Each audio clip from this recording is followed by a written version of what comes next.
For months, she treated my mailbox like it was some kind of personal game.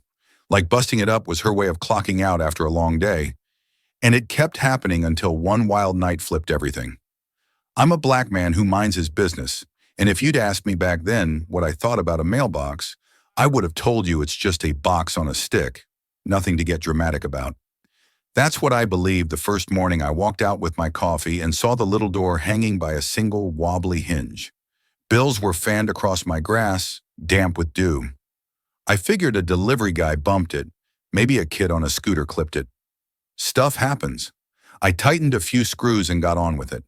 2 days later, the post was leaning at a sad angle, like it had tried to stand up for itself and lost. I straightened it and told myself I'd cement the base over the weekend. A week after that, I found the whole thing shattered in the gutter, metal split open like a soda can crushed under a boot. That's when my stomach sank and my temper rose, because accidents don't return on a schedule. This felt intentional. It felt personal. And when you're the only black homeowner on Maple Ridge Drive, and you've heard enough, where are you really from? And we take pride in our street. To know those words are dressed up warnings, you don't shrug off personal. Quick pit stop before we roll. If you're here for real stories where a black homeowner stands his ground against petty bullies, smash that like button, hit subscribe, and tap the bell so you don't miss what happens next. Drop justice in the comments if you're with me. My name is Marcus Reed. I bought my place in Fairview Hills, Missouri, because the street looked like a quiet exhale. Decent trees, laughing kids, Saturday morning lawnmower chorus. I'd lived in loud apartments for too long and just wanted my yard, my porch, my peace. The day I moved in, folks dropped off welcome pies and smiles like coupons, but there was always one smile that never reached the eyes. Pamela, Pam, Kent, next door. She had a careful voice and a brittle tone, the kind of woman who calls herself the neighborhood's second pair of eyes and thinks that's a kindness. From day one, she clocked me, not obvious, just noted. If she was outside and my friends came over, her curtains twitched. If music drifted from my backyard on a Sunday afternoon, never past sunset, she'd water the same patch of grass and look everywhere but my way. By the time the mailbox died for the third time, I was done pretending. I angled a camera from my porch with a perfect view of the curb and set alerts to ping my phone at the slightest motion. That first night, I lay on my couch in the dark and stared at the screen, feeling ridiculous and wired at the same time. Nothing. Midnight, 1, 2. At 3:15, a shadow glided through the frame. The street lamp threw just enough light to draw a silhouette. My phone buzzed in my hands. I sat up, thumb ready to zoom. There she was. Pam, my neighbor. The one who never quite blinked. She had a baseball bat touching the ground, the way a person might hold a walking stick while they think. She lifted it and measured the distance like she'd done this before. Then she swung. The sound was ugly and clean. She didn't flinch, didn't even look around. One more swing, another. She turned away like she'd put out the trash on a Tuesday night and went back up her driveway. I sat there in the glow, heart thudding, hands shaking with that hot, sharp mix of rage and relief, the kind of relief you get when the monster finally steps into the light. I didn't sleep. When the sun rose, I made coffee I didn't taste and waited by the sidewalk like it was an appointment. Pam came out in her joggers with that same brittle half smile. "Morning," she said. "Morning," I said back. "You get your swings in last night?" She blinked. "Excuse me?" I held up my phone and hit play. The clip looped twice. Her eyes narrowed each time it hit the steel. Her mouth twitched. Then she did something that still amazes me. She shrugged. "That's not me," she said with a laugh as thin as fishing line. "These apps glitch all the time." "You're wearing the same hoodie," I said quietly. "Marcus," she said in that neighborly tone people use when they call the cops on black kids selling lemonade. "No one wants trouble on this street. Maybe your friends get rowdy. Maybe that's why things get damaged." She turned and walked away. Door slam. Porch silence. The whole thing sat in my chest like a hot coin that wouldn't cool down.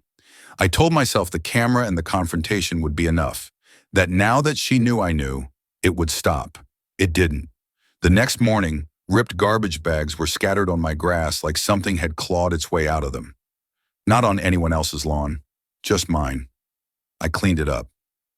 That evening, nails glittered across my driveway, tiny silver caltrops waiting for my tires. I swept until my back ached. Then the letters started coming, stiff white envelopes from the HOA signed by our president, Greg Hale, a man who loves bylaws more than oxygen. Aesthetic violation, unsightly mailbox, grass height approaching non-compliance.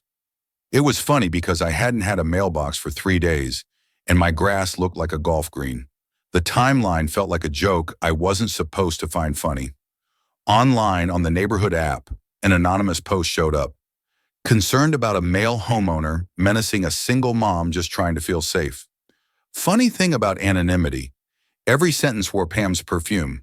Neighbors who used to wave suddenly got very interested in their phones when I walked by. Mr. Bennett, 2 doors down, retired mechanic, kind eyes, still nodded, but even he looked tired, like he wished trouble would pick a different block. That night, a white SUV nosed up to the curb like a bull testing a fence. I stood inside the front room with the lights off and watched through the slit of a blind. The engine revved. The driver edged forward until bumper kissed post. Then the car pushed. Metal squealed. The SUV jerked back, fishtailed, and sped away, tail lights smearing into the night. The camera caught everything. I didn't go outside until the engine noise was a memory. I saved the clip. I saved all the clips. I labeled them with dates, times, file names like court papers. My anger stopped boiling over and got quiet and organized. She wanted me hot. I went cold. The next morning, I took a drive to a dusty little metal shop on the other side of town. A man in a leather apron looked me up and down and asked what I had in mind. I told him I needed something that wouldn't be easy to break. I told him the hit-and-run story in a tone so calm it surprised me. He nodded like he'd heard versions before and asked if I wanted function, punishment, or both. Function, I said, but I don't mind if it teaches lessons by accident. We designed it like a piece of public art with a purpose. A legal mailbox set neatly into a reinforced, steel-backed panel, anchored in concrete under the soil, clean lines, no sharp edges, nothing that would break a code or a bone. It was heavy enough to laugh at an SUV, slick enough to make a bat bounce and rattle the bones of whoever swung it. There was nothing secret about it.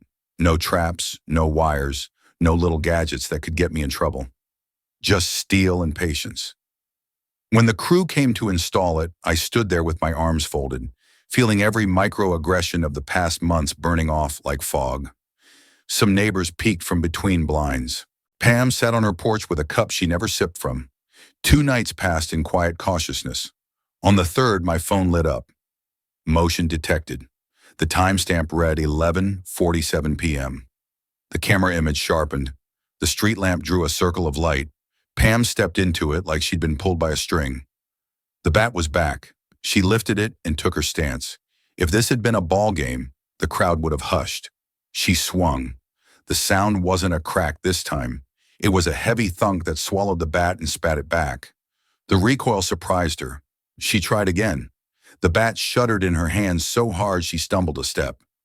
On the 3rd try, she put her shoulder into it, and the bat kissed steel and bounced away like it had been insulted. She yelped in shock and pain. The bat clattered onto the curb. She looked up and saw the little red LED of my camera wink at her like an eye. And that's when her face collapsed into panic. She grabbed the bat with clumsy hands and ran, tripping over her own driveway, scrambling to her door. I saved the clip before the adrenaline even had a chance to fade. I didn't have to post it. I didn't have to do anything but sit down on my couch and breathe, because in the morning the neighborhood thread did exactly what the internet does. Someone else uploaded it from another camera, another angle, and my street turned into a whispered courtroom. So it was her. She's been doing this for months. Why would she go after him? Is it because he's black? I knew something was off, but I didn't want to get involved. The comments tumbled over each other like dominoes, and for the first time in a long time, I watched the tide move toward me instead of away. By 8 a.m., a patrol car idled at the curb. 2 officers got out, one older, one young. They were cautious in that professional way good cops are when they know they're about to step into neighborhood politics. "Mr. Reed?" the older one asked. We got a call. Your neighbor says you're harassing her. I'm guessing there's more to it. I invited them in and played the category called receipts. The bat, the SUV, the trash, the nails. Each clip time-stamped, each file labeled. They watched, their faces closing down to something tight and focused. When the last video ended, the younger officer let out a low whistle. The older one rubbed his jaw. You've been patient, he said. Too patient. They knocked on Pam's door. I watched from my porch as she tried to spin them like tops. She gestured with her hands like I'd loomed, like I'd threatened, like my steel was a booby trap laid out to hurt innocent people. The officers didn't buy it. They asked if she wanted to explain the bat. She stammered. I saw her shoulders sag. When they came back to me, they asked for copies of the files and gave me a case number. We'll take it from here, the older one said. And Mr. Reed, if anything else happens, call us first. I nodded, feeling some of that hot coin finally cool. That afternoon, as if someone had hit print on a petty plan, an email from HOA President Greg Hale arrived. Subject line, Mailbox Noncompliance. The body was a block of rule book text about approved materials and uniform aesthetic standards. I read it twice and then attached the police report number to my reply, copying the entire board and adding a single line. Happy to discuss once vandalism of my property by a neighbor's address 10 minutes later. Funny how fast they can move when they want to. An email from a different board member suggested they review the situation holistically. Translation. We see the heat and we don't want smoke. Alyssa, the quiet teacher across the street, walked over at sunset with nervous hands. I should have said something sooner, she murmured. I saw her near your mailbox a couple of times late at night, but I convinced myself I was imagining it. I'm sorry, Marcus. It's okay, I said. And it wasn't, not exactly. But I meant what I said. I wasn't interested in punishing people who were finally waking up. Thank you for telling me now. While we stood there, Pam stepped onto my driveway with a manila envelope like it was a shield. She didn't get within 6 feet before the young officer, still idling at the curb, lifted his hand. Ma'am, he said, voice level, you're not going to do that. It's a cease and desist, she said, voice wobbling. He's defaming me. The officer looked at me. I kept my face still. He turned back to her and said, Ma'am, this gentleman has provided evidence of vandalism. Multiple incidents. You can deliver any paperwork through appropriate channels, but I need you to step off his property. The way she stared at him, bewildered, a little betrayed, told me she wasn't used to being told no. She lowered the envelope like it had gotten heavier in her hands and fled back to her porch. That night, the neighborhood app turned into a confessional. People admitted they'd heard noises, seen the SUV. Mr. Bennett posted that he'd found nails near my driveway and had swept them away more than once without telling me because he didn't want to make a fuss. Another neighbor, it hurt more than I expected, admitted she didn't speak up because she didn't want to pick sides, which is the kind of neutrality that keeps the bad side winning. Someone else said the quiet part out loud. It felt racial, and I didn't want to be the one to say it. Reading it made something twist behind my ribs. It had felt racial the whole time. The way the HOA suddenly discovered my grass. The way a male homeowner turned into code for black man. The way my presence felt like a problem someone was trying to solve. The police followed up. The case moved. HOA stopped sending me letters. Instead, they sent Pam fines, nuisance behavior, damage to common aesthetic, phrases that sounded tidy and clinical next to the word the cops used, vandalism. I kept to my routines. Work. Jog rake the same leaves twice just to keep my hands moving. And somewhere in the middle of all that, I realized I was breathing easier. The house felt quiet again, but not in that tight, waiting way. Quiet like peace finally finding a chair. A week later, I woke up to a brand new sign in Pam's yard. For sale, white post, black letters, fresh hope. It went up overnight, like she couldn't stand one more morning of seeing me drink coffee and not drop my eyes. The day after the sign sprouted, she crept up my walkway at dusk with a piece of paper folded into a rectangle so small it looked like a secret. I met her halfway because I didn't want her anywhere near my porch. She held out the paper and said, without the brittle smile, I didn't mean for it to get this bad. I nodded. That's the thing about breaking people on purpose. I said, voice steady. You never get to say how bad it gets. She stared at the steel wall, the one that refused her bat, the one that stopped her SUV like it was the end of a bad idea, and her face crumpled at the edges. I just, she started and didn't finish. I didn't help her find words. She left the paper with me and went home. Inside was a single line, I'm moving. No apology, not really. But it was something that looked like a finish line. Word gets around faster than mail when a sign goes up. Realtors came and went. People who hadn't spoken to me in weeks rediscovered their voices. Wild what happened, they'd say, like it happened near them, not to me. A couple of them apologized for staying quiet.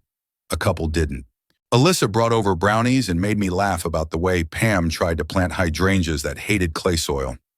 Mr. Bennett came by to inspect the steel, hands in his back pockets, and grunted, "Good welds." It's the highest compliment the man can give. One evening, while the sun sat low and the neighborhood dogs chorused, I stood at my curb with the steel wall at my right shoulder and thought about what this whole mess meant. People love to say not everything is about race, and sure, sometimes it isn't, but sometimes it is exactly that, and people get itchy about saying it out loud. As a black man on a street where being me makes me the outlier on someone's spreadsheet, I've been taught to let little things slide because why make it a thing? But the little things stack, and before you know it, your piece is paying rent to someone else's comfort. That's what this was, an attempt to push me small. Break the box, break the message, break the rhythm of my day until I either changed or moved. And when I didn't, when I filmed and fixed and fought with receipts instead of rage, the same people who watched quietly finally could not ignore it anymore.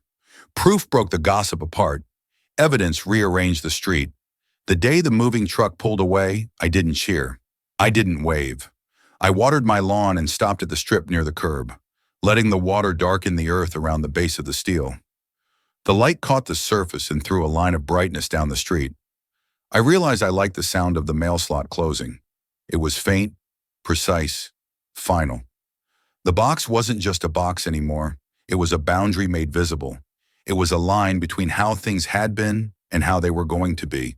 And I'm not going to lie, I left the cameras up. Not because I expect trouble every day, paranoia steals joy, but because I learned that knowing is easier than guessing. If anything ever tries to come back, my curb will remember. My porch will remember. So will I. Neighbors talk. They always will. Maple Ridge has moved on to other subjects. The high school's football record, a coyote sighting, which driveway crew is the cheapest. Every so often, though, somebody new comes to an open house down the block, and they stand across the street, squinting a little at my steel wall. They ask the agent about it. I can't hear the answers, but I like to imagine they get a version of the truth. It's a mailbox with a memory. I wish I could tell you that after she left, everything snapped perfect and the HOA sent me a fruit basket. It didn't. Life kept being itself, long and lumpy and ordinary. But I can tell you this. My mornings are quiet again. My coffee tastes like coffee again. The mail lands where it's supposed to, and when I hear the gentle clink of the slot and the soft thud of envelopes sliding into place, I feel something steadier than relief. I feel like my home chose me back. Pam will probably tell a different story wherever she lands. She'll say she felt threatened. She'll say she was only protecting her kid, or her peace, or the neighborhood's feel. She won't say she saw me as a problem to manage, or that she thought a black homeowner on her street had to be reminded of his place. And if she does, someone else will hear it the way you might hear a dog whistle, which is to say they won't hear the sound, but they'll notice how everyone else reacts. Maybe next time someone like me won't have to get hit 3 times before people call it what it is. When I look back over it all, I don't remember the exact dates anymore. I remember the first hinge hanging loose, the smell of garbage that wasn't mine, the glittering nails, the SUV's angry hum, and the bat bouncing off steel. I remember the heavy feel of my phone in my hand as I labeled files and took a long, slow breath before pressing save. I remember Alyssa's quiet apology and Mr. Bennett's good welds, and the way the officer's tone shifted from neutral to protective once he'd seen what I showed him. I remember thinking, I can't make anyone see what they don't want to. I can only make it impossible not to.